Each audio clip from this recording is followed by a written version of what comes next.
I grew up in church, a church similar to Element. I was kind of used to something similar to that growing up as long as I can remember. I was always in church. My mom was always really involved. But I was just kind of going through the motions. It's kind of like that thing where you do what your parents do because that's what you think is right, but I never really had that encounter with God, or I had no other option but to, kind of cry out to Him. So I was just going through the motions for a while. I would claim that I was a Christian just because, that's kind of the house that I grew up in, but you would have no idea if I didn't tell you, so. I had to go to Center Point, and I had to stay in there for a week.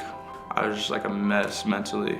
I got to a point where I was really suicidal, but that was like the first time that I really realized okay, I got myself into a bad situation, and it's kind of a dark situation, but there's a lot of people right now that are struggling a whole lot more than me.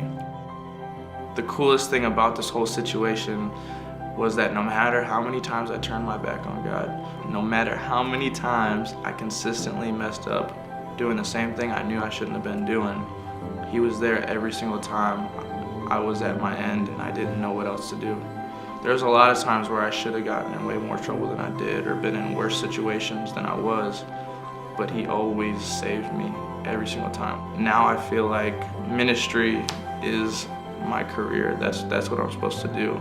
I don't know whether I'm supposed to pastor or whether I'm supposed to be in production my whole life at Element Church or not, but I know that there's a side of the darkness that I see that draws me near it, where I can be the light, where nobody else wants to be the light.